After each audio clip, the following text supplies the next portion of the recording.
Sat Sri Akal to all the viewers of Sikhi channel. Welcome, Ji Ayanu, to this episode of what we call as the Sikh Life Talks. My name is Jasmeet Singh and I'm the Director of Training and Development at World Sikh Chamber of Commerce, which is WSCC. Someone once said, true courage and adventure is found in exploring the meaning of life and discovering the reason for your existence. Even greater joy and fulfillment is found in the persistent struggle to contribute to others' happiness. So true. And this is so aligned with the teachings of a guru. And today we have someone who is absolutely aligned to these teachings. He has taken the biggest challenge of his life as the largest stepping stone and is now fully engaged in creating values for the life of people, motivating them, encouraging them so that they can live powerfully. We are talking about our own Jolly Uncle Ji. Sat Sri Akal ji. Sat Sri Akal Uncle, Sat Sri Akal. Welcome. Good evening. मैं welcome करना चाहूंगा ਤੁਹਾਡਾ. Thank you so much for your time. ਤੇ ਮੈਂ ਆਪਣੇ ਸਾਰੇ viewers ਨੂੰ ਇੱਕ ਵਾਰ ਅਪੋਲੋਜਾਈਜ਼ ਕਰਨਾ ਚਾਹਾਂਗਾ ਕਿ ਅਸੀਂ ਥੋੜੇ ਜਿਹੇ ਲੇਟ ਹੋ ਗਏ ਇਸ ਲਾਈਵ ਵਾਸਤੇ due to a technical reason but Harjot ਵੀਰ ji and the team was kind enough to quickly fix the problem and now we are live. Again uncle, welcome you. मैं थोड़ा ਜਿਹਾ ਤੁਹਾਡਾ ਇੰਟਰੋਡਕਸ਼ਨ ਦਿਆਂਗਾ and ਉਸ ਦੇ ਬਾਅਦ ਅਸੀਂ ਆਪਣੀ ਗੱਲਬਾਤ ਸਟਾਰਟ ਕਰਾਂਗੇ. ਜੀ Jolly Uncle Ji, his name is Jatinder Pal Singh Ji. He's a motivational author of 37 books and has contributed more than 1,000 articles, stories in leading newspapers of India. He's a writer, graphologist, motivational speaker, and has this tons of wisdom and experience that he'll be sharing with us tonight. So, Uncle, once again, welcome. Sat Sri Akal. ਤੁਹਾਡਾ ਨਾਂ Jolie uncle ਨਾ ਇੱਕ ਬਹੁਤ ਪਿਆਰਾ ਨਾਂ ਹੈ. It gives that feeling of care and concern for everybody who's younger than you. ਤੇ ਮੈਂ ਪੁੱਛਣਾ ਚਾਹੁੰਦਾ ਸੀ ਇਹ ਤੁਹਾਡਾ ਨਾਂ ਕਿਸ ਤਰ੍ਹਾਂ ਪਿਆ? ਮਤਲਬ you are an universal uncle. ਤੁਸੀਂ ਸਭ ਦੇ ਅੰਕਲ ਹੋ ਜੋਲੀ ਅੰਕਲ. ਤੇ ਇਹ ਕਿਸ ਤਰ੍ਹਾਂ ਹੋਇਆ? ਤੁਸੀਂ ਪਲੀਜ਼ ਥੋੜੀ ਸਟੋਰੀ ਦੱਸੋ ਸਾਨੂੰ. ਨਾਂ ਤੇ ਮੇਰਾ ਪੂਰਾ ਜਤਿੰਦਰ ਪਾਲ ਸਿੰਘ ਜਿਵੇਂ ਤੁਸੀਂ ਦੱਸਿਆ ਹੈਗਾ. ਸਰਨੇਮ ਸਾਡਾ ਜੋਲੀ ਹੈ. ਜਦੋਂ ਮੈਂ ਲਿਖਣਾ ਸ਼ੁਰੂ ਕੀਤਾ ਤਾਂ ਮੈਂ ਜਤਿੰਦਰ ਜੋਲੀ ਦੇ ਨਾਂ ਤੇ ਲਿਖਦਾ ਸੀ. ਓਕੇ. ਲੇਕਿਨ ਉਹਨਾਂ ਦਿਨਾਂ 'ਚ ਮੈਂ ਪ੍ਰਿੰਟ ਮੀਡੀਆ ਲਈ ਲਿਖਦਾ ਸੀ, ਇੱਕ ਕਾਫੀ ਲੀਡਿੰਗ ਪੇਪਰ ਲਈ ਲਿਖ ਰਿਹਾ ਸੀ ਜੀ. ਤੇ ਉਹਨਾਂ ਦਿਨਾਂ ਸਾਡੇ ਕੰਪਿਊਟਰ ਵਗੈਰਾ ਲੈਪਟਾਪ ਨਹੀਂ ਆਏ ਸੀ, ਹਾਲੇ ਫੈਸਿਲਿਟੀ ਨਹੀਂ ਸੀ, ਤੇ ਮੈਂ ਉਹ ਰੂਲ ਪੇਪਰ ਜਿਹੜੇ ਲਾਈਨਾਂ ਵਾਲੇ ਹੁੰਦੇ ਨੇ ਉਹਨਾਂ ਦੇ ਉੱਤੇ ਲਿਖਦਾ ਸੀ ਔਰ ਉਹਨਾਂ ਦਾ ਪ੍ਰੈਸ ਵਾਲਿਆਂ ਦਾ ਆਦਮੀ ਆਉਂਦਾ ਸੀ, ਉਹ ਕਲੈਕਟ ਕਰਕੇ ਲੈ ਜਾਂਦਾ ਸੀ 2-2:30 ਵਜੇ ਤੱਕ ਮੇਰੇ ਕੋਲ ਨੂੰ, ਤਾਂ ਕਿ ਨੈਕਸਟ ਡੇ ਉਹ ਪਬਲਿਸ਼ ਹੋਣਾ ਹੁੰਦਾ ਸੀ. ਰਾਈਟ. ਉਹ ਇੱਕ ਦੋ ਵਾਰੀ ਕਿਧਰੇ ਲਿਖਿਆ ਜਲਦੀ 'ਚ ਆਰਟੀਕਲ ਤੇ ਕੰਪਲੀਟ ਕਰ ਦਿੱਤਾ, ਲੇਕਿਨ ਨਾਂ ਲਿਖਣਾ ਭੁੱਲ ਗਿਆ ਨੀਚੇ ਆਪਣਾ ਜੀ. ਤੇ ਉੱਥੇ ਜਦੋਂ ਪ੍ਰੈਸ ਵਿੱਚ ਜਾਣ ਲੱਗਾ ਤੇ ਉਹਨਾਂ ਨੇ ਫਾਈਨਲ ਕੀਤਾ ਤੇ ਉਹਨਾਂ ਨੇ ਕਿਹਾ ਵੀ ਨਾਮ ਨਹੀਂ ਲਿਖਾ, ਇਹ ਕਿਸਕਾ ਵੀ ਹੈ ਆਰਟੀਕਲ. ਰਾਈਟ. ਜੀ ਮੈਨੂੰ ਤੇ ਪਤਾ ਨਹੀਂ, ਮੈਂ ਤੇ ਜੋਲੀ ਅੰਕਲ ਦੇ ਘਰੋਂ ਲੈ ਕੇ ਆਇਆ ਤੇ ਉੱਥੋਂ ਜੋਲੀ ਅੰਕਲ ਬਣਿਆ. ਤੇ ਮੈਂ ਕਹਿ ਸਕਦਾ ਕਿ ਵੀ ਮੇਰੀ ਗਲਤੀ ਨਹੀਂ ਹੈ, ਮੇਰੀ ਕਲਮ ਦਾ ਤੋਹਫਾ ਮੈਨੂੰ ਮਿਲਿਆ ਹੈ ਉਸ ਵਾਹਿਗੁਰੂ ਦੀ ਬਖਸ਼ਿਸ਼ ਕਿ ਉਸਨੇ ਮੈਨੂੰ ਇਸ ਕਲਮ ਦੀ ਬਦੌਲਤ ਜਤਿੰਦਰ ਪਾਲ ਤੋਂ ਜੋਲੀ ਅੰਕਲ ਬਣਾਇਆ ਹੈ, ਜਿਹਨੂੰ ਅੱਜ ਇੰਡੀਆ ਤੋਂ ਬਾਹਰ ਹਰ ਆਦਮੀ ਬੜੇ ਪਿਆਰ ਨਾਲ, ਕੁਛ ਹੋ ਸਕਦਾ ਗੁੱਸੇ ਨਾਲ ਵੀ ਕਹਿੰਦੇ ਹੋਣ, ਪਰ ਉਹ ਕਹਿੰਦੇ ਜੋਲੀ ਅੰਕਲ ਹੀ ਨੇ. ਬੜੀ ਖੂਬਸੂਰਤ ਮਿਸਟੇਕ ਹੈ uncle. I think this name suits you and I think this name suits with your demeanor. ਜਿਸ ਤਰ੍ਹਾਂ ਦੀ ਤੁਹਾਡੀ ਪਰਸਨੈਲਿਟੀ ਹੈ, you are so smiling, so caring, so concern. I think ਮੈਨੂੰ ਲੱਗਦਾ ਹੈ ਕਿ ਤੁਹਾਡੇ ਤੋਂ ਵਾਈਬਸ ਆਉਂਦੀ ਹੈ ਕਿ ਜੋ ਵੀ ਤੁਹਾਡੇ ਕੋਲ ਇੱਕ ਗਾਈਡੈਂਸ ਲੈਣ ਵਾਸਤੇ ਆਏਗਾ ਨਾ, ਆਈ ਥਿੰਕ ਉਹ ਕਦੀ ਵਾਪਸ ਨਹੀਂ ਜਾਏਗਾ ਖਾਲੀ ਹੱਥ, ਕੁਝ ਸਿੱਖ ਕੇ ਜਾਏਗਾ. ਅੰਕਲ ਮੈਂ ਤੁਹਾਡੇ ਵਾਸਤੇ ਪੜ੍ਹ ਰਿਹਾ ਸੀ ਤੁਹਾਡੇ ਬਾਰੇ, ਤੇ you've written somewhere that God, Waheguru ji, ਭਗਵਾਨ, ਈਸ਼ਵਰ, ਅੱਲਾ ਸਾਡੇ ਵਾਸਤੇ ਲਾਈਫ ਦਾ ਇੱਕ ਪਲਾਨ ਹੁੰਦਾ ਹੈ ਕ੍ਰੀਏਟਡ, ਰਾਈਟ ਜੀ. ਤੇ sometimes we don't know about that plan, but that plan is always there. ਤੁਸੀਂ ਆਪਣੀ ਲਾਈਫ ਕੋਈ ਸਟੋਰੀ, ਕੋਈ ਐਨੈਕਡੋਟ, ਕੁਝ ਐਕਸਪੀਰੀਅੰਸ ਸ਼ੇਅਰ ਕਰੋ ਜਿਸ ਕਰਕੇ ਤੁਸੀਂ ਇਹ ਕਹਿ ਸਕਦੇ ਹੋ ਜਾਂ ਇਸ ਦੀ ਗਾਈਡੈਂਸ ਬੱਚਿਆਂ ਨੂੰ ਜਾਂ ਆਪਣੇ ਯੰਗਸਟਰਸ ਨੂੰ ਦਿੰਦੇ ਹੋ. ਜੀ ਦੇਖੋ ਸਿਰਫ ਪਲਾਨ ਨਹੀਂ ਹੈਗੇ, ਵਾਹਿਗੁਰੂ ਪਰਮਾਤਮਾ ਕੁਦਰਤ ਜਿਹੜੀ ਵੀ ਸੁਪਰ ਪਾਵਰ ਹੈਗੀ ਹੈ, ਹਾਂਜੀ ਅਸੀਂ ਜਿਸ ਤਰ੍ਹਾਂ ਸਮੁੰਦਰ ਇੱਕ ਹੈਗਾ, ਚਾਹੇ ਉਹ ਇੰਡੀਆ ਦਾ ਹੈਗਾ ਜਾਂ ਇੰਗਲੈਂਡ ਦਾ ਹੈ ਜਾਂ USA ਜਾਂ ਆਸਟ੍ਰੇਲੀਆ ਦਾ ਹੈਗਾ, ਸਮੁੰਦਰ ਤਾਂ ਇੱਕੋ ਹੀ ਹੈ, ਲੇਕਿਨ ਅਸੀਂ ਜਿੱਥੇ ਜਿੱਥੇ ਉਹ ਟੱਚ ਕਰਦਾ ਉਹਦੇ ਜਗ੍ਹਾ ਦੇ ਨਾਂ ਅਸੀਂ ਅਲੱਗ-ਅਲੱਗ ਦਿੱਤੇ ਨੇ। ਉਸੇ ਤਰ੍ਹਾਂ ਉਹ ਜਿਹੜੀ ਸੁਪਰ ਪਾਵਰ ਹੈਗੀ ਹੈ ਜੀ, ਕੋਈ ਉਹਨੂੰ ਵਾਹਿਗੁਰੂ ਕਹਿੰਦਾ ਹੈ, ਕੋਈ ਰਾਮ ਕਹਿੰਦਾ ਹੈ, ਕੋਈ ਅੱਲਾ ਕਹਿੰਦਾ ਹੈ, ਲੇਕਿਨ ਪਾਵਰ ਤੇ ਇੱਕੋ ਹੀ ਹੈ ਤੇ ਸਾਰੇ ਮੰਨਦੇ ਨੇ। ਸਾਡੇ ਸਾਰੇ ਗ੍ਰੰਥਾਂ 'ਚ ਇੱਕੋ ਚੀਜ਼ ਲਿਖੀ ਹੈ।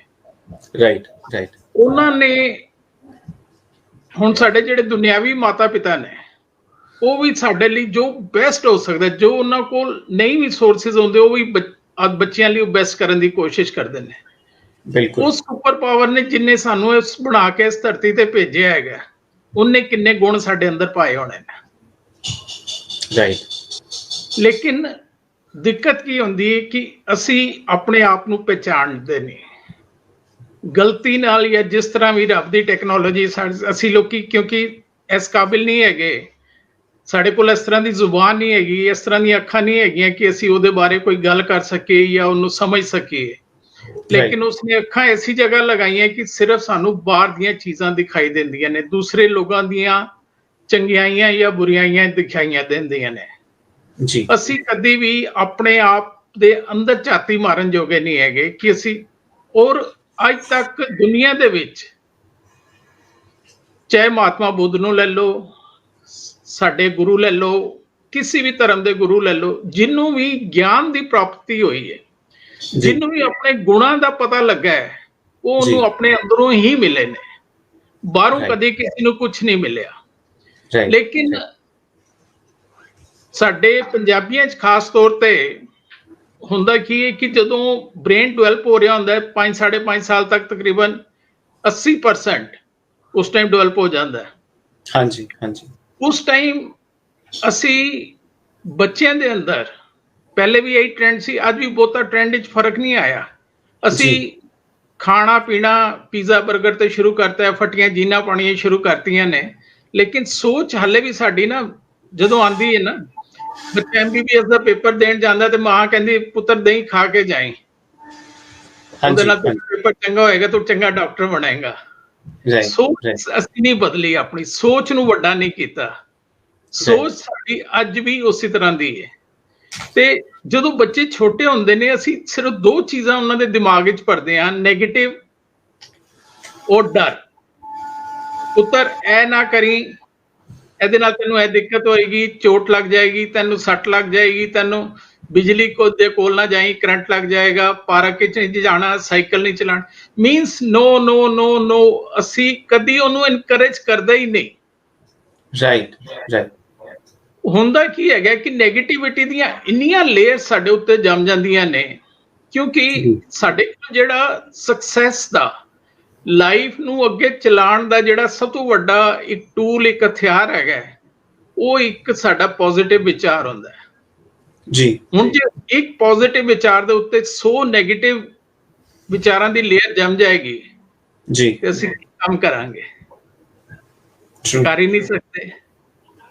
ਕੰਮ ਸ਼ੁਰੂ ਕਰਨ ਤੋਂ ਪਹਿਲੇ ਸਾਡੇ ਆਪਣੇ ਅੰਦਰ ਇਹ ਬਟ ਲੇਕਿਨ ਕਿੰਤੂ ਪਰੰਤੂ ਇਤਨੇ ਸਾਰੇ ਆ ਜਾਂਦੇ ਨੇ ਕਿ ਅਸੀਂ ਪਹਿਲੇ ਹੀ ਹਿੰਮਤ ਹਾਰ ਜਾਂਦੇ ਹਾਂ। ਜੀ ਜੀ।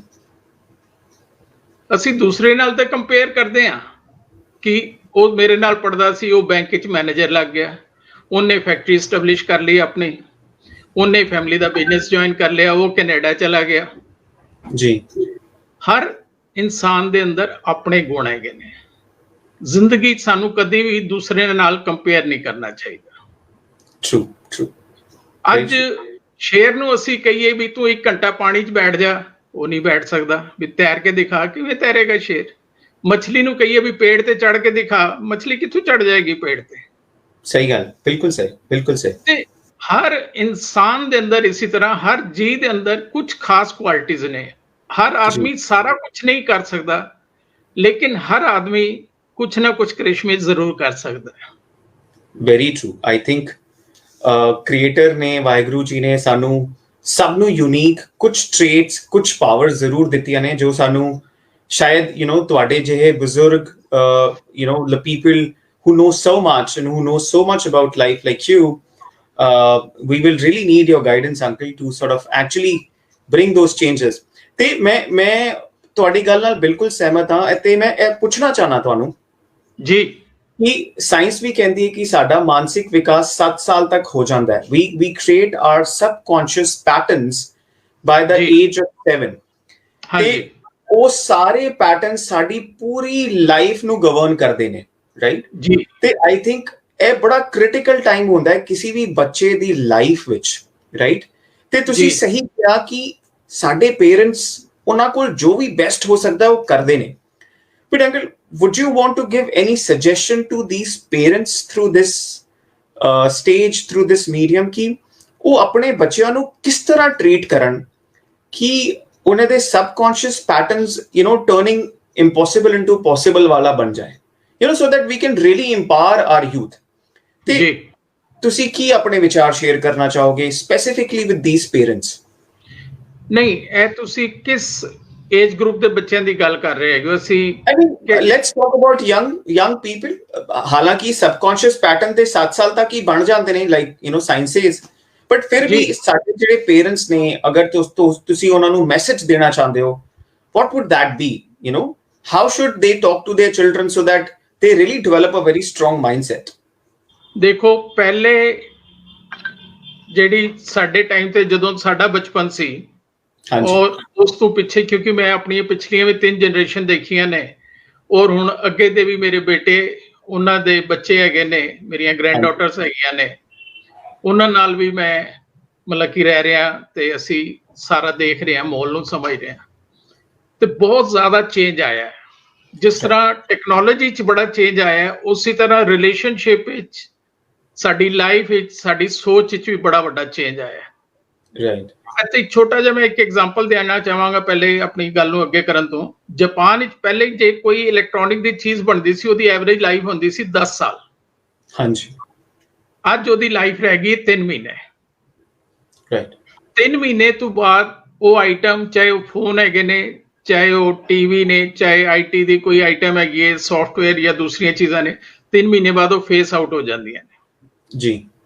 ਇਹ ਮੈਂ ਐਗਜ਼ਾਮਪਲ ਇਸ ਕਰਕੇ ਦਿੱਤਾ ਕਿ ਜਿਸ ਤਰ੍ਹਾਂ ਸਾਡੇ ਕੋਲ ਫੋਨ, ਚਾਹੇ 50,000 ਦਾ, ਲੱਖ ਰੁਪਏ ਦਾ ਫੋਨ ਹੈਗਾ, ਹਰ 15-20 ਦਿਨ, ਮਹੀਨੇ 'ਚ 1-2 ਵਾਰੀ ਉਹਦੇ ਅਪਡੇਟਸ ਆ ਜਾਂਦੇ ਨੇ. ਜੀ. ਜਦੋਂ ਉਹਦੇ ਅਪਡੇਟਸ ਆਉਂਦੇ ਨੇ, ਜੇ ਅਸੀਂ ਉਹਨੂੰ ਨਾਲ ਅਪਗ੍ਰੇਡ ਨਹੀਂ ਕਰਦੇ ਤੇ ਕੁਝ ਟਾਈਮ ਬਾਅਦ ਉਹ ਡਿਵਾਈਸ ਕੰਮ ਕਰਨਾ ਬੰਦ ਕਰ ਦਿੰਦੀ ਹੈ. ਸਹੀ ਗੱਲ. ਡਿਵਾਈਸ ਤੇ ਠੀਕ ਹੈ, ਕੰਪਨੀ ਕੋਲ ਲੈ ਕੇ ਜਾਓ, ਉਹ ਕਹਿੰਦੇ ਬਿਲਕੁਲ ਠੀਕ ਹੈ, ਤੁਸੀਂ ਸੌਫਟਵੇਅਰ ਅਪਡੇਟ ਨਹੀਂ ਕੀਤੇ. ਹੁਣ ਜਿਹੜੇ ਨਵੇਂ ਸੌਫਟਵੇਅਰ ਨੇ ਉਹ ਐਕਸੈਪਟ ਨਹੀਂ ਕਰ ਰਿਹਾ, ਇਸ ਕਰਕੇ ਉਹ ਫੋਨ ਤੁਹਾਡਾ ਚੱਲ ਨਹੀਂ ਰਿਹਾ. ਹਾਂਜੀ. ਕੀ ਅਸੀਂ ਕਦੀ ਆਪਣੇ ਮਾਈਂਡ ਨੂੰ ਅਪਗ੍ਰੇਡ ਕਰਨ ਦੀ ਕੋਸ਼ਿਸ਼ ਕੀਤੀ?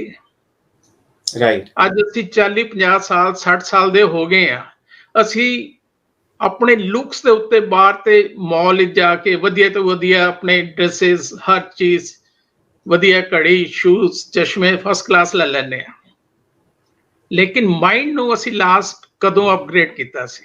ਮੇਰੇ ਕੋਲ 40 ਸਾਲ 50 ਸਾਲ ਦੇ ਬਹੁਤ ਸਾਰੇ ਬੰਦੇ ਆਉਂਦੇ ਨੇ, ਕਹਿੰਦੇ ਆ ਜੇ ਤੁਸੀਂ ਪਹਿਲੀ ਵਾਰੀ ਸਾਡੇ ਸਾਹਮਣੇ ਗੱਲ ਕਰ ਰਹੇ ਹੋ, ਅਪਗ੍ਰੇਡ ਤੇ ਕਰਨਾ ਬੜੀ ਦੂਰ ਦੀ ਗੱਲ ਹੈ, ਅਸੀਂ ਤੇ ਕਦੀ ਸੋਚਿਆ ਹੀ ਨਹੀਂ ਕਿ ਇਸ ਤਰ੍ਹਾਂ ਵੀ ਕੁਝ ਹੁੰਦਾ ਹੈ. Right, right, right. ਹੁਣ ਜੇ ਸਾਡੀ ਸੋਚ 40 ਸਾਲ ਪੁਰਾਣੀ ਜਾਂ 25 ਸਾਲ ਪੁਰਾਣੀ ਹੈਗੀ ਹੈ, ਔਰ ਅਸੀਂ ਅੱਜ ਦੀ ਜਨਰੇਸ਼ਨ ਦੇ ਨਾਲ ਕਿਸ ਤਰ੍ਹਾਂ ਚੱਲ ਸਕਦੇ ਹਾਂ? ਨਹੀਂ ਚੱਲ ਸਕਦੇ. ਰਾਈਟ. ਜਿੰਨਾ ਮਰਜ਼ੀ ਅਸੀਂ ਕਹਿ ਲਈਏ, ਮੇਰੀ ਛੋਟੀ ਗ੍ਰੈਂਡ ਡਾਟਰ 5.5 ਇਅਰਸ ਦੀ ਹੈ, ਉਹ ਮੇਰੇ ਤੋਂ 20 ਟਾਈਮ 30 ਟਾਈਮ ਮੇਰਾ ਫੋਨ, ਮੇਰਾ ਲੈਪਟਾਪ ਅੱਛਾ ਚਲਾ ਲੈਂਦੀ ਹੈ. ਪਿਛਲੇ ਸਪੈਸ਼ਲੀ ਕੋਵਿਡ ਦੇ ਪੀਰੀਅਡ ਜਿਹੜੀਆਂ ਕਲਾਸਿਸ ਉਹਨਾਂ ਨੇ ਲਈਆਂ, ਉਹ ਪੂਰੀ ਇੰਨੀ ਐਕਸਪਰਟ ਬਣ ਗਈ ਹੈ ਕਿ ਮੈਨੂੰ ਜਿੱਥੇ ਦਿੱਕਤ ਆਉਂਦੀ, ਮੈਂ ਉਹ ਛੋਟੀ ਆਪਣੀ ਰੂਹਾਨੀ ਜੋਲੀ ਹੈਗੀ, ਉਹਦੇ ਕੋਲੋਂ ਹੈਲਪ ਲੈਣਾ ਮੈਂ. ਵੰਡਰਫੁਲ. ਤੇ ਸਾਨੂੰ ਐਕਸੈਪਟ ਕਰਨਾ ਪਏਗਾ, ਠੀਕ ਹੈ ਅਸੀਂ ਵੱਡੇ ਹੈਗੇ ਆ. ਕੱਲ ਤੱਕ ਇਹ ਹੁੰਦਾ ਸੀ ਵੱਡਿਆਂ ਨੇ ਜੋ ਕਹਿਤਾ ਉਹ ਫਾਈਨਲ ਹੈ ਜੀ, ਲੇਕਿਨ ਅੱਜ ਉਹ ਥਿਊਰੀ ਨਹੀਂ ਚੱਲੇਗੀ. ਰਾਈਟ. ਸਾਨੂੰ ਉਹਨਾਂ ਦੇ ਲੈਵਲ ਦੇ ਉੱਤੇ ਆ ਕੇ ਐਜ਼ ਅ ਫਰੈਂਡਲੀ ਸਾਨੂੰ ਟ੍ਰੀਟ ਕਰਨਾ ਪਏਗਾ.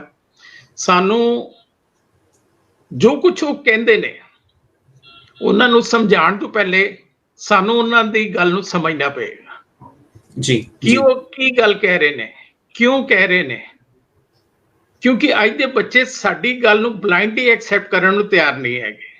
ਉਹ ਰੀਜ਼ਨ ਮੰਗਦੇ ਨੇ ਕਿ ਤੁਸੀਂ ਇਹ ਗੱਲ ਕਹਿ ਰਹੇ ਹੋ ਤੇ ਕਿਉਂ ਕਹਿ ਰਹੇ ਹੋ, ਜੇ ਇਸ ਤਰ੍ਹਾਂ ਕਰਾਂਗੇ ਤੇ ਸਾਨੂੰ ਕੀ ਮਿਲੇਗਾ, ਨਹੀਂ ਕਰਾਂਗੇ ਤੇ ਸਾਡਾ ਕੀ ਨੁਕਸਾਨ ਹੋਏਗਾ, ਕੀ ਫਾਇਦਾ ਹੋਏਗਾ। ਉਹ ਹਰ ਚੀਜ਼ ਦੀ ਜਸਟੀਫਿਕੇਸ਼ਨ ਮੰਗਦੇ ਨੇ ਜੀ। ਸਾਡੇ ਲੋਕਾਂ ਨੂੰ ਕੀ ਆਦਤ ਹੈ, ਜਿਨ੍ਹਾਂ ਨੇ ਤਾਂ ਮੋਲਡ ਕਰ ਲਿਆ ਆਪਣੇ ਆਪ ਨੂੰ ਥੋੜਾ ਜਿਹਾ, ਉਹ ਤੇ ਠੀਕ ਹੈ। ਜਿਨ੍ਹਾਂ ਨੇ ਮੋਲਡ ਨਹੀਂ ਕੀਤਾ, ਬਈ ਤਾਇਆ ਜੀ ਹੈਗੇ ਨੇ, ਵੱਡੇ ਮਾਮਾ ਜੀ ਹੈਗੇ ਨੇ, ਹੁਣ ਉਹਨਾਂ ਨੇ ਕਦੀ ਪੜ੍ਹਾਈ ਆਪਣੀ 10ਵੀਂ ਤੱਕ, ਗ੍ਰੈਜੂਏਸ਼ਨ ਉਸ ਟਾਈਮ BA ਕੀਤੀ ਸੀ ਤੇ ਬੜੀ ਵੱਡੀ ਹੈਗੀ ਸੀ।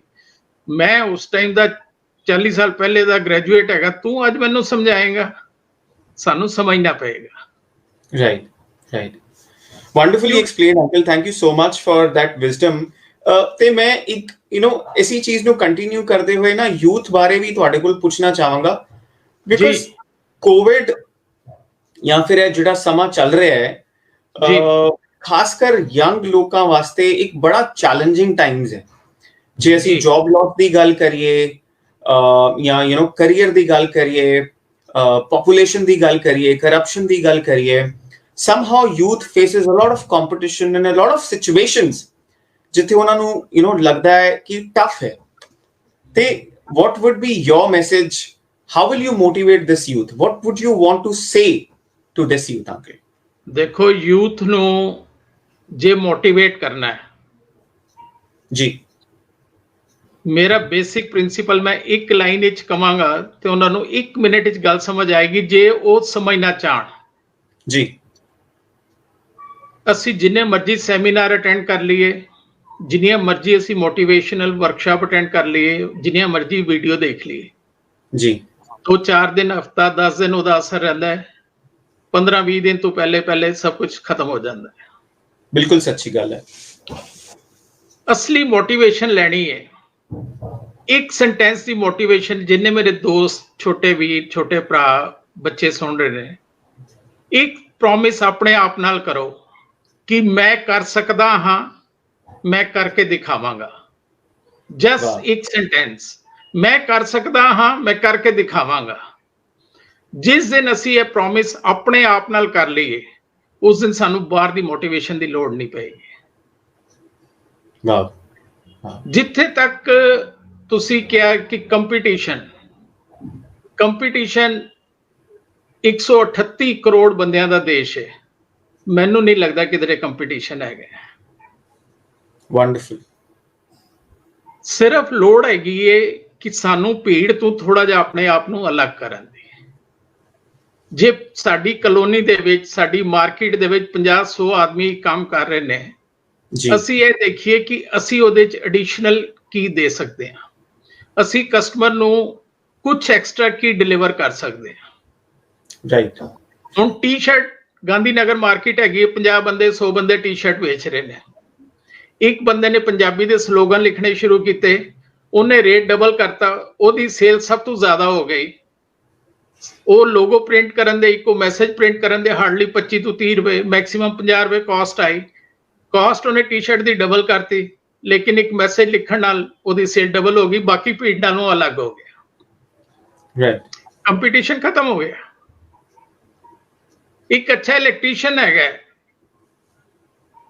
ਉਹ ਚਾਹੇ AC ਠੀਕ ਕਰਦਾ ਹੈ, ਫ੍ਰਿਜ ਠੀਕ ਕਰਦਾ ਹੈ, ਸਾਡੇ ਘਰ ਦੀ ਲਾਈਟ ਠੀਕ ਕਰਦਾ ਹੈ।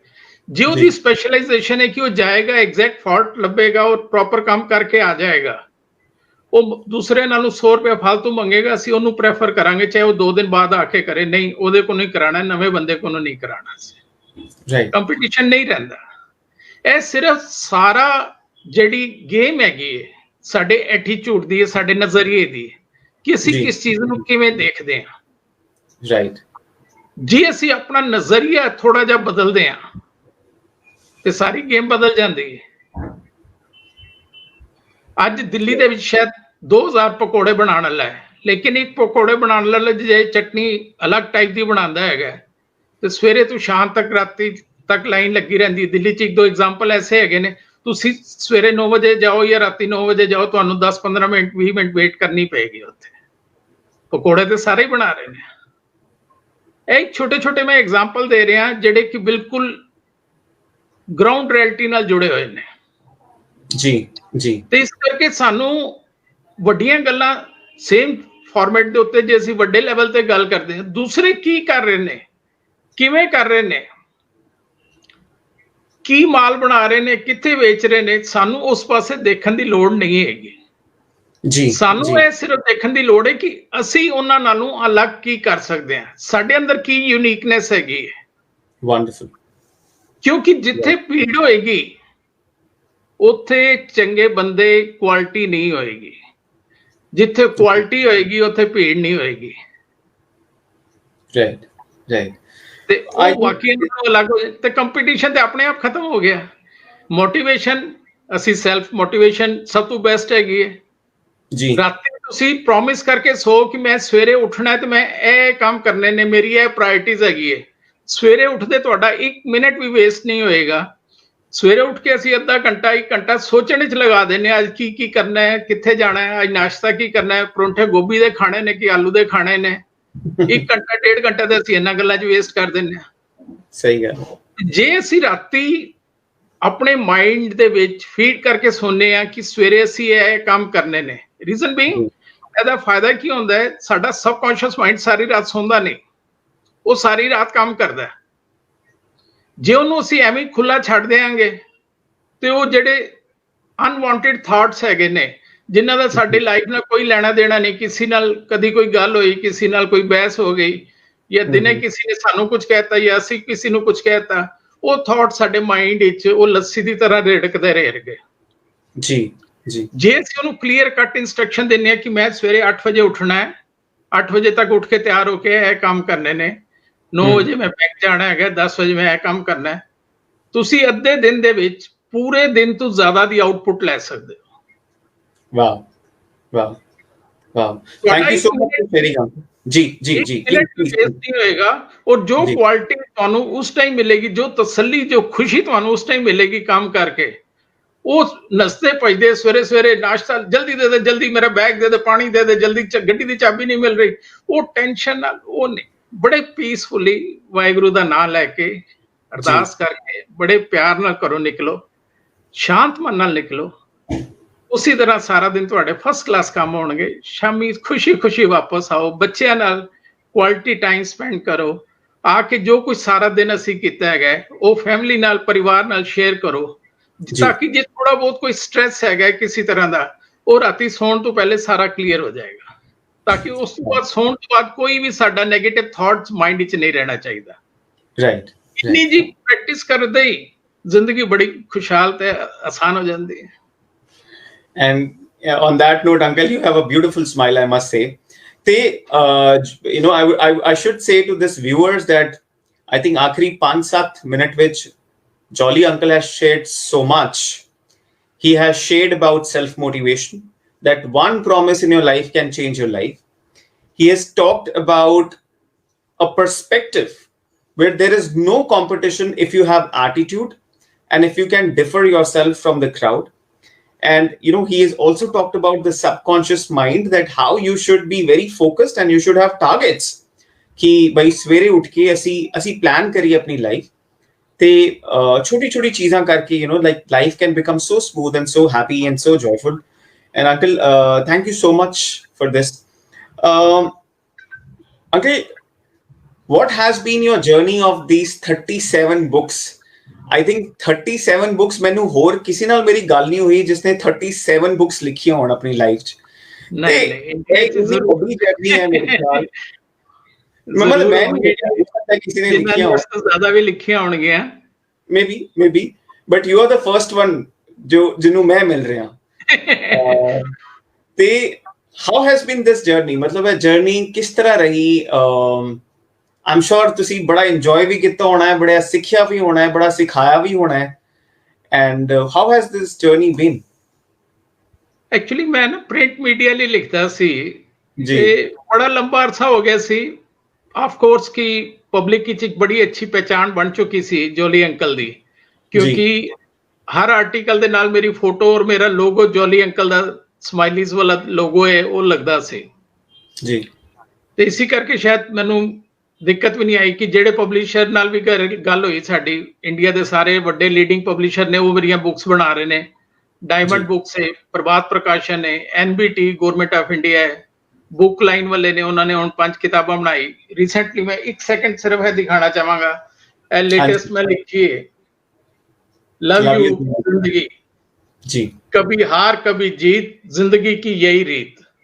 वंडरफुल वंडरफुल ਤੇ ਇਹ ਇੱਕ ਲਾਈਨ ਹੀ ਸਾਨੂੰ ਸਾਰਾ ਮੈਸੇਜ ਦਿੰਦੀ ਹੈ ਕਿ ਅਸੀਂ ਵੱਡੀ ਤੋਂ ਵੱਡੀ ਡਿਗਰੀ ਲੈ ਲਈਏ, हाँ जी ਵੱਡੇ ਤੋਂ ਵੱਡੀ ਯੂਨੀਵਰਸਿਟੀ 'ਚ ਪੜ੍ਹਾਈ ਕਰ ਲਈਏ, जी ਕੋਈ ਵੀ ਇਹ ਗਾਰੰਟੀ ਨਹੀਂ ਕਰਦਾ ਕਿ ਸਾਡੀ ਹਮੇਸ਼ਾ ਜਿੱਤ ਹੋਏਗੀ।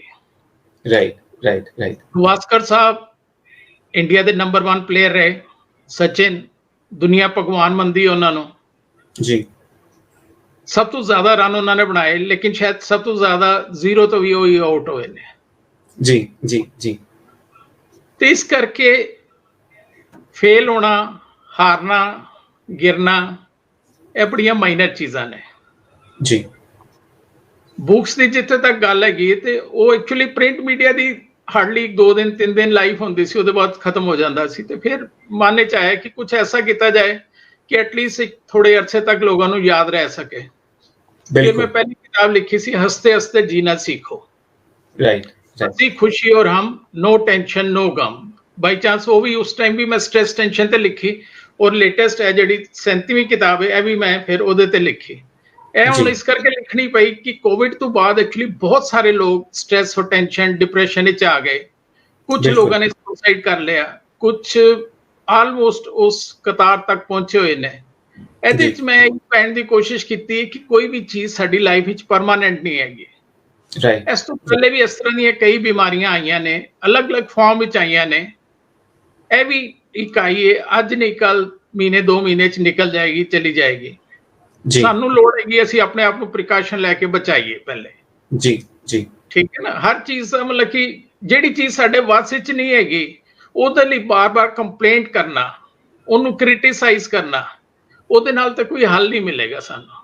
बिल्कुल सही गल राइट ਤੇ ਉਹਦੇ ਨਾਲ ਹੱਲ ਮਿਲੇਗਾ ਨਹੀਂ, ਉਲਟਾ ਅਸੀਂ ਆਪਣੀ ਲਾਈਫ ਨੂੰ, ਆਪਣੀ ਫੈਮਿਲੀ ਦੀ ਲਾਈਫ ਨੂੰ ਟੋਟਲੀ ਡਿਸਟਰਬ ਕਰ ਦਿੰਦੇ ਹਾਂ।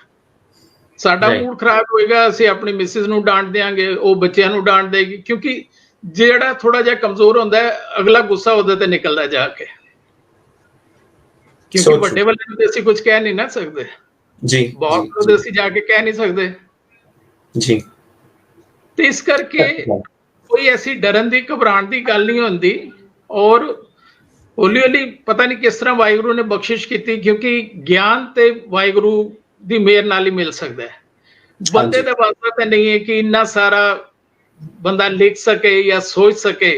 ਸਮਝਾਣਾ ਤੇ ਖੈਰ ਅੱਜ ਦੀ ਡੇਟ ਵਿੱਚ ਟ੍ਰੈਂਡ ਖਤਮ ਹੋ ਗਿਆ, ਸਮਝਾਉਣ ਦਾ ਟ੍ਰੈਂਡ ਤੇ ਚਲਾ ਗਿਆ। ਹੁਣ ਸਮਝਾਉਣ ਦੀ ਗੱਲ ਨਹੀਂ, ਹੁਣ ਤੇ ਲਿਖ ਕੇ ਤੇ ਤੁਸੀਂ ਛੋੜ ਦਿਓ। ਜਿਨ੍ਹਾਂ ਨੂੰ ਚੰਗਾ ਲੱਗਦਾ ਹੈ ਉਹ ਰੀਲੀ ਦਿਲੋਂ ਲਾਈਕ ਕਰਦੇ ਨੇ। ਆਲਮੋਸਟ ਐਸੇ ਕਈ ਵਾਰੀ ਕੰਟਰੀ ਤੋਂ, ਸਿਟੀਜ਼ ਤੋਂ ਮੈਨੂੰ ਫੋਨ ਆ ਜਾਂਦੇ ਨੇ ਜਿਨ੍ਹਾਂ ਦੇ ਮੈਂ ਕਦੀ ਨਾਮ ਹੀ ਨਹੀਂ ਸੁਣਿਆ, ਕਿਉਂਕਿ ਕਿਆ ਬਾਤ। ਹਰ 에ਅਰਪੋਰਟ ਦੇ ਉੱਤੇ ਮੇਰੀਆਂ ਕਿਤਾਬਾਂ ਅਵੇਲੇਬਲ ਨੇ, ਬਾਹਰ ਵੀ ਪੂਰੇ ਵਰਲਡ 'ਚ ਹੀ ਲੋਕੀ ਪੜ੍ਹਦੇ ਨੇ ਹੁਣ ਤਕਰੀਬਨ, ਤੇ ਬਹੁਤ ਹਾਂਜੀ। ਚੰਗਾ ਲੱਗਦਾ ਹੈ। ਬਹੁਤ ਜੀ। ਬਹੁਤ ਵਧੀਆ ਅੰਕਲ ਅਸੀਂ ਥੋੜੇ ਜਿਹੇ ਐਂਡ ਤਰਫ ਜਾ ਰਹੇ ਹਾਂ ਇਸ ਕਨਵਰਸੇਸ਼ਨ ਦੇ। ਹਾਲਾਂਕਿ ਮੈਂ ਚਾਹਨਾ ਕਿ ਤੁਹਾਡੇ ਨਾਲ ਗੱਲਾਂ ਕਰਦੇ ਜਾਈਏ, ਸਿੱਖਦੇ ਜਾਈਏ, ਬਟ ਅੰਕਲ ਤੁਹਾਡਾ ਇੱਕ ਹੋਰ ਵੀ ਪਰਸਪੈਕਟਿਵ ਹੈ ਗ੍ਰਾਫੋਲੋਜੀ ਦਾ। ਯੂ ਆਰ ਆਲਸੋ ਜੀ। ਅ ਗ੍ਰਾਫੋਲੋਜਿਸਟ ਐਂਡ ਤੁਹਾਡੇ ਤੋਂ ਮਿਲਣ ਦੇ ਬਾਅਦ ਹੀ I started reading about it and I found it very interesting. Uncle through this medium tell us more about it, what do you do in that and how can it be helpful?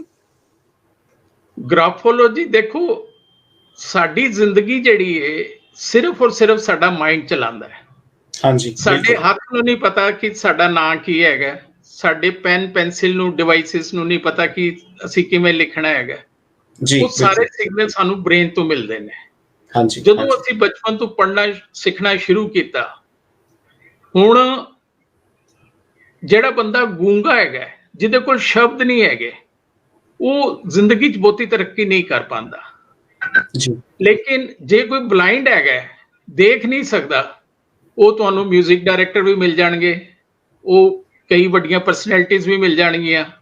ਜੀ even England ਦਾ ਇੱਕ home minister ਰਹੇ ਨੇ, ਉਹ totally blind ਸੀ, ਔਰ ਸਭ ਜੀ। ਤੋਂ ਅੱਛਾ ਮਤਲਬ ਕਿ ਉਹਨਾਂ ਨੇ ਆਪਣਾ ਡਿਊਟੀ ਜਦ ਤੱਕ ਰਹੇ ਬਹੁਤ ਅੱਛੇ ਤਰੀਕੇ ਨਾਲ ਨਿਭਾਈ। ਤੇ ਬਿਲਕੁਲ ਜਿਹੜਾ ਗਿਆਨ ਹੈਗਾ, ਜਦੋਂ ਰੱਬ ਨੇ ਸਾਨੂੰ ਗਿਆਨ ਔਰ ਬੁੱਧੀ 2 ਚੀਜ਼ਾਂ ਦੇ ਕੇ ਭੇਜੀਆਂ ਨੇ, ਹਾਂਜੀ ਉਹ ਸਾਡੀ ਲਾਈਫ ਨੂੰ ਮੈਨੇਜ ਕਰਦੇ ਨੇ। ਜੀ ਹੈਂਡ ਰਾਈਟਿੰਗ ਦੇ ਵਿੱਚ ਅਸੀਂ ਜਿਸ ਤਰ੍ਹਾਂ ਫਿੰਗਰਪ੍ਰਿੰਟ ਸਭ ਦੇ ਅਲੱਗ-ਅਲੱਗ ਹੈਗੇ ਨੇ, ਜੀ ਈਵਨ ਟਵਿੰਸ ਜੀ ਮੇਰੇ ਕੋਲ ਕਈ ਵਾਰੀ ਆਏ ਨੇ ਤੇ ਉਹਨਾਂ ਦੇ ਹੈਂਡ ਰਾਈਟਿੰਗ ਪੈਟਰਨ ਬਿਲਕੁਲ ਅਲੱਗ ਹੁੰਦੇ। ਲੇਕਿਨ ਜੀ ਜਿਸ ਤਰ੍ਹਾਂ ਕੋਈ ਮੈਨੂੰ ਆਪਣੇ ਨਾਂ ਜਾਂ ਕੁਝ 2-4 ਲਾਈਨਾਂ ਲਿਖ ਕੇ ਦੱਸਦਾ ਹੈਗਾ, ਮੈਂ ਪੂਰੀ ਪਰਸਨੈਲਿਟੀ ਉਹਨਾਂ ਦੀ, ਮਤਲਬ ਕਿ ਸਾਇੰਸ ਦੇ ਥਰੂ ਕੋਈ ਵੀ ਹੈ, ਚਾਹੇ ਉਹ ਬੰਬੇ 'ਚ, ਕੈਲਕਟਾ 'ਚ ਜਾਂ ਸਾਊਥ ਅਫਰੀਕਾ 'ਚ ਜਾਂ ਇੰਗਲੈਂਡ 'ਚ, ਜਿਹਨੂੰ ਵੀ ਪੂਰੀ ਨੌਲੇਜ ਹੈ, ਸਭ ਤੋਂ ਵੱਡੀ ਗੱਲ ਹੈ ਸਭ ਦੀ ਰੀਡਿੰਗ ਬਿਲਕੁਲ ਸੇਮ ਹੋਏਗੀ, ਕਿਧਰੇ 1% ਦਾ ਫਰਕ ਨਹੀਂ ਆਏਗਾ। ਅੱਛਾ ਜਿਸ ਤਰ੍ਹਾਂ ਵੰਡਰਫੁਲ ਸਾਡੇ ਇੱਥੇ ਪੱਤਰੀ ਬਣਾਉਂਦੇ ਨੇ, ਜੇ 4 ਪੰਡਤ ਜੀ ਨੇ, ਪੁਜਾਰੀਆਂ ਨੇ ਪੱਤਰੀ ਬਣਾਈ ਤੇ ਚਾਰੋਂ ਦੀ ਡਿਫਰ ਕਰੇਗੀ। ਇੱਕ ਦਾ ਬੁੱਧ ਗ੍ਰਹਿ ਉੱਪਰ ਹੋ ਜਾਏਗਾ, ਇੱਕ ਦਾ ਸ਼ੁਕਰ ਨੀਚੇ ਹੋ ਜਾਏਗਾ, ਇੱਕ ਦਾ ਲੈਫਟ ਚਲਾ ਜਾਂਦਾ। ਇਹਦੇ ਜੀ 'ਚ ਇਸ ਤਰ੍ਹਾਂ ਦਾ ਕੁਝ ਨਹੀਂ ਹੈਗਾ।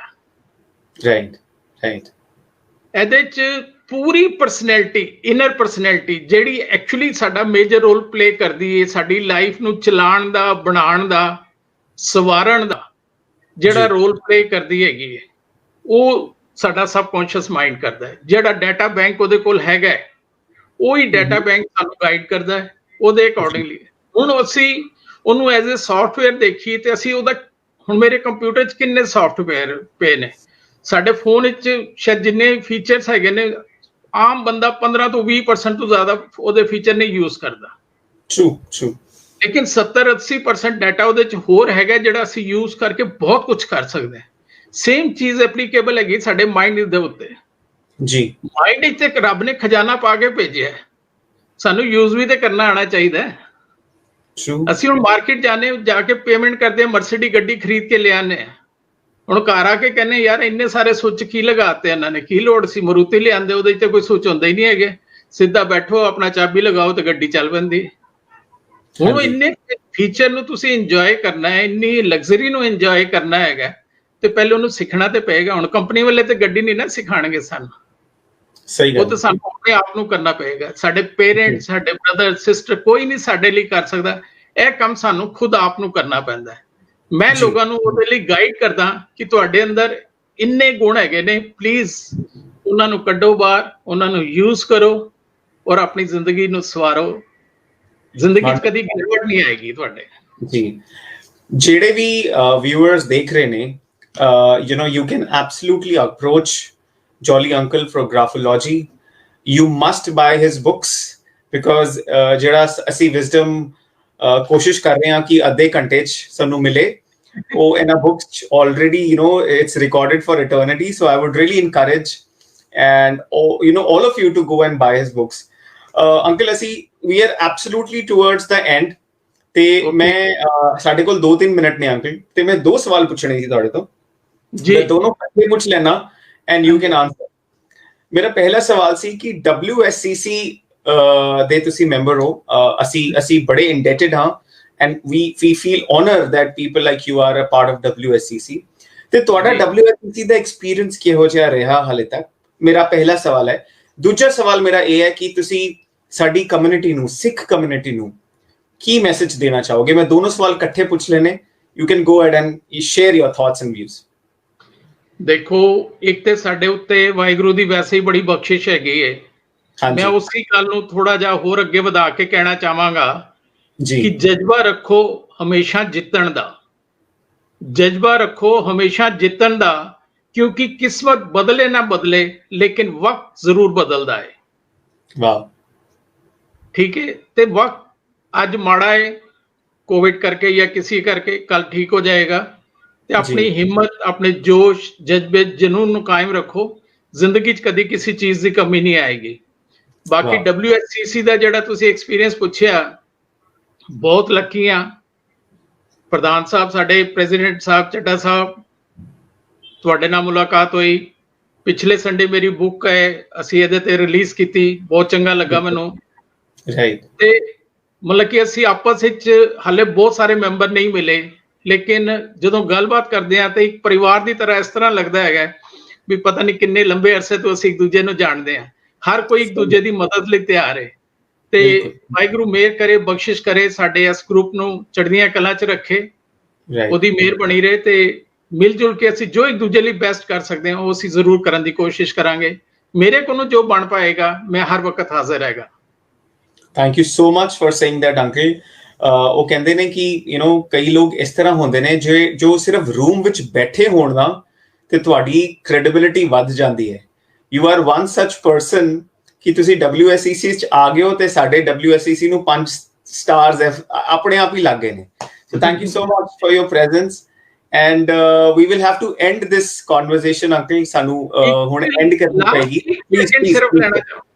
ਹਾਂਜੀ, ਗ੍ਰਾਫੋਲੋਜੀ ਦੇ ਉੱਤੇ ਮੈਂ ਤਕਰੀਬਨ 50-60 ਤੋਂ ਜ਼ਿਆਦਾ ਵੀਡੀਓ ਸਿਰਫ ਸਿਗਨੇਚਰ ਦੇ ਉੱਤੇ ਬਣਾਈਆਂ ਨੇ। ਮੇਰਾ ਚੈਨਲ ਹੈਗਾ ਜੋਲੀ ਅੰਕਲ ਦੇ ਨਾਂ ਤੇ, ਜਿਹੜੇ ਨਹੀਂ ਮਿਲ ਸਕਦੇ ਜਾਂ ਕੁਝ YouTube ਦੇ ਉੱਤੇ ਜਾ ਕੇ ਉਹ ਚੈਨਲ ਦੇਖ ਸਕਦੇ ਨੇ। ਉਹਦੇ ਚ ਉਹਨਾਂ ਨੂੰ ਸਾਰੀ ਡਿਟੇਲ ਮਿਲ ਜਾਏਗੀ ਕਿ ਸਾਈਨ ਕਿਸ ਤਰ੍ਹਾਂ ਕਰਨੇ ਚਾਹੀਦੇ ਨੇ, ਲਾਈਨ ਕਿਸ ਤਰ੍ਹਾਂ ਪਾਣੀ ਚਾਹੀਦੀ ਹੈ, ਫਸਟ ਲੈਟਰ ਕਿਵੇਂ ਲਿਖਣਾ ਹੈ, ਸਰਨੇਮ ਲਿਖਣਾ ਹੈ ਨਹੀਂ ਲਿਖਣਾ, ਇਹਦੇ ਉੱਤੇ ਸਾਰੀ ਡਿਟੇਲ ਮਿਲ ਜਾਏਗੀ।